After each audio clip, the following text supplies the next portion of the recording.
नमस्कार आजकेर এই ভিডিওটি ওয়েস্ট বেঙ্গল গ্রুপ সি এবং গ্রুপ ডি রিলেটেড 8 নম্বর ক্লাস এবং আজকের এই ভিডিওতে আছে 20টি গুরুত্বপূর্ণ জিকে প্রশ্ন উত্তর যেগুলো তোমাদের গ্রুপ সি এবং গ্রুপ ডি ডব্লিউবি এসএসসি পরীক্ষার জন্য যে পরীক্ষা সামনে আছে সেই জন্য অতি অবশ্যই খুবই গুরুত্বপূর্ণ। তো তোমরা প্রথম থেকে শেষ অবধি এই সিরিজটি দেখতে থাকো, তোমাদের জন্য প্রত্যেকদিন এই সিরিজে ভিডিও থাকছে। তো আর বন্ধুদের সাথে অতি অবশ্যই তোমরা এই চ্যানেলের লিঙ্কগুলো শেয়ার করে নিও। তাহলে আজকের প্রথম যেটা প্রশ্ন সেটা হলো যে গুপ্ত বংশের প্রতিষ্ঠাতা কে ছিলেন। অপশনগুলো আছে প্রথম চন্দ্রগুপ্ত, সমুদ্রগুপ্ত, শ্রীগুপ্ত, ঘটোৎকচ গুপ্ত। তো এক নম্বর প্রশ্নের যেটা সঠিক উত্তর হয়ে যাবে option C is the right answer, Srigupta. Srigupta হলেন যে গুপ্ত বংশের প্রতিষ্ঠাতা। আমরা নেক্সট প্রশ্ন দেখব কোশ্চেন নাম্বার 2। এলাহাবাদ প্রশস্তি কে রচনা করেছিলেন। অপশন আছে কালিদাস, হরিসেন, বিশাখ দত্ত, বাণভট্ট। 2 নম্বর এই প্রশ্নের সঠিক উত্তর হয়ে যাবে হরিসেন। এলাহাবাদ প্রশস্তি রচনা করেছিলেন হরিসেন। আমরা নেক্সট দেখব কোশ্চেন নাম্বার 3। ভারতের কোন রাজাকে ভারতের নেপোলিয়ন বলা হয়। স্কন্দগুপ্ত, দ্বিতীয় চন্দ্রগুপ্ত, সমুদ্রগুপ্ত, কুমারগুপ্ত। তো এই প্রশ্নের সঠিক উত্তর হয়ে যাবে option C is the right answer. So এখানে সমুদ্রগুপ্ত সঠিক উত্তর হয়ে যাবে। আমরা নেক্সট কোশ্চেন দেখব যে চীনা পরিব্রাজক ফা হিয়েন কার রাজত্বকালে ভারতে এসেছিলেন। চীনা পরিব্রাজক ফা হিয়েন কার রাজত্বকালে ভারতে এসেছিলেন। দ্বিতীয় চন্দ্রগুপ্ত, হর্ষবর্ধন, প্রথম চন্দ্রগুপ্ত, সমুদ্রগুপ্ত। তো 4 নাম্বার এই প্রশ্নের সঠিক উত্তর হয়ে যাবে দ্বিতীয় Chandragupta. Option A is the right answer. আমরা নেক্সট দেখব কোশ্চেন নাম্বার 5। 5 নম্বর প্রশ্ন হলো বিক্রমাদিত্য উপাধি কে ধারণ করেছিলেন। অপশনগুলো আছে প্রথম চন্দ্রগুপ্ত, দ্বিতীয় চন্দ্রগুপ্ত, স্কন্দগুপ্ত, সমুদ্রগুপ্ত। তো 5 নাম্বার প্রশ্নের সঠিক উত্তর হয়ে যাবে দ্বিতীয় চন্দ্রগুপ্ত। অপশন বি এখানে সঠিক উত্তর হয়ে যাবে। আমরা নেক্সট কোশ্চেন দেখব কোশ্চেন নাম্বার 6। নালন্দা বিশ্ববিদ্যালয় কে প্রতিষ্ঠা করেছিলেন। স্কন্দগুপ্ত, প্রথম কুমারগুপ্ত, ধর্মপাল, সমুদ্রগুপ্ত।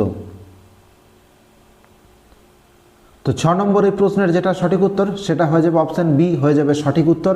প্রথম কুমারগুপ্ত তিনি নালন্দা বিশ্ববিদ্যালয় প্রতিষ্ঠা করেছিলেন। আমরা 7 নম্বর প্রশ্ন দেখব নেক্সট কোশ্চেন।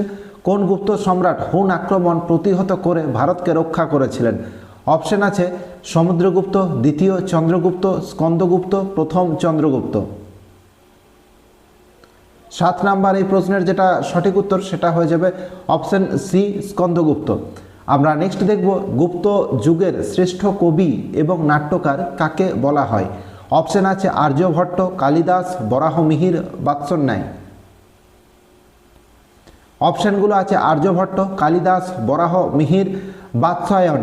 অপশন ডিতে আছে। তো এর যেটা সঠিক উত্তর 8 নম্বর প্রশ্নের যেটা সঠিক উত্তর সেটা হয়ে যাবে option B is the right answer, Kalidas. আমরা নেক্সট কোশ্চেন দেখব কোশ্চেন নাম্বার 9। গুপ্ত যুগের সরকারি বা রাষ্ট্রীয় ভাষা কি ছিল।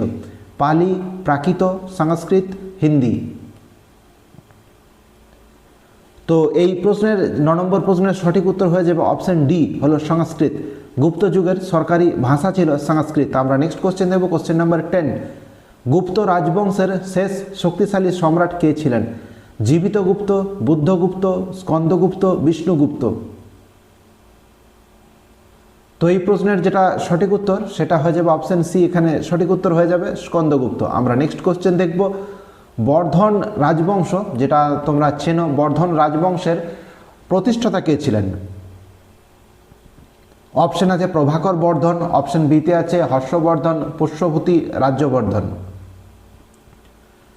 তো 11 নম্বর প্রশ্নের যেটা সঠিক উত্তর সেটা হয়ে যাবে অপশন সি এখানে সঠিক উত্তর হয়ে যাবে পুষ্যভূতি বর্ধন বা পুষ্যভূতি। তিনি যেটা পুষ্যভূতি রাজবংশের প্রতিষ্ঠাতা ছিলেন। আমরা নেক্সট কোশ্চেন দেখব কোশ্চেন নাম্বার 12।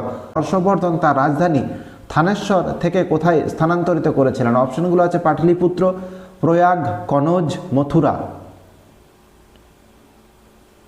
তো 12 নম্বর এই প্রশ্নের সঠিক উত্তর হয়ে যাবে অপশন সি যেটা হয়ে গেল কনৌজ। আমরা নেক্সট কোশ্চেন দেখব কোশ্চেন নাম্বার 13। বিখ্যাত গ্রন্থ হর্ষচরিত কার রচনা। বাণভট্ট, আর্যভট্ট, হিউয়েন সাং, কালিদাস। তো 13 নম্বর প্রশ্নের যেটা সঠিক উত্তর সেটা হয়ে যাবে বাণভট্ট। বাণভট্ট হর্ষচরিত রচনা করেছিলেন আমরা নেক্সট কোশ্চেন দেখব, চীনা পরিব্রাজক হিউয়েন সাং কার রাজত্বকালে ভারতে এসেছিলেন? প্রথম চন্দ্রগুপ্ত, সমুদ্রগুপ্ত, হর্ষবর্ধন, স্কন্দগুপ্ত। তো 14 নম্বর এই প্রশ্নের যেটা সঠিক উত্তর হয়ে যাবে সেটা হলো অপশন সি, হর্ষবর্ধন। আমরা নেক্সট কোশ্চেন দেখব, কোশ্চেন নাম্বার 15, হর্ষবর্ধন কোন উপাধি ধারণ করেছিলেন? বিক্রমাদিত্য, শিলাদিত্য, কবিরাজ, ভারতের নেপোলিয়ন।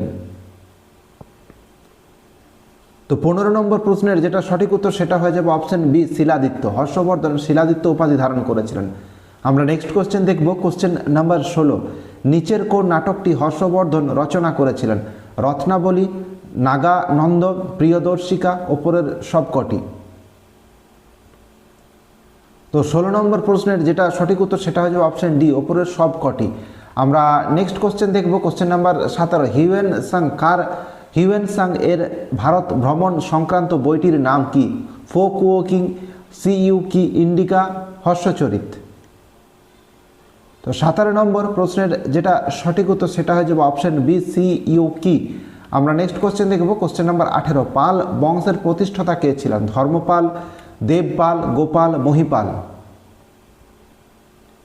তো এর যেটা সঠিক উত্তর সেটা হয়ে যাবে option C is the right answer, Gopal. আমরা নেক্সট কোশ্চেন দেখব, কোশ্চেন নাম্বার 19, বিক্রমশিলা মহাবিহার বা বিশ্ববিদ্যালয় কে প্রতিষ্ঠা করেছিলেন? গোপাল, ধর্মপাল, দেবপাল, রামপাল। তো 19 নম্বর প্রশ্নের যেটা সঠিক উত্তর সেটা হয়ে যাবে option B is the right answer, Dharmapala. আমরা নেক্সট কোশ্চেন দেখব, কোশ্চেন নাম্বার 20, বিখ্যাত গ্রন্থ রামচরিত কে রচনা করেছিলেন? তুলসীদাস, সন্ধ্যাকর, নন্দী, জয়দেব, ধৈ। তো এখানে এর যেটা সঠিক উত্তর সেটা হয়ে যাবে option B is the right answer, Sandhyakar Nandi. Sandhyakar Nandi Ramacharita এই বইটি রচনা করেছিলেন। তো এই ছিল আজকের 20টি প্রশ্ন। যারা West Bengal SSC group C, group সির জন্য প্রিপারেশন নিচ্ছে অতি অবশ্যই আমাদের এই সিরিজটি দেখতে থাকো। তোমরা নতুন হয়ে থাকলে আমাদের চ্যানেলে অতি অবশ্যই চ্যানেলটিকে সাবস্ক্রাইব করে নেবে, আর ভিডিও ভালো লাগলে অতি অবশ্যই ভিডিওটিকে লাইক করে দেবে এবং তোমাদের মতামত অতি অবশ্যই কমেন্ট সেকশনে লিখে জানাবে।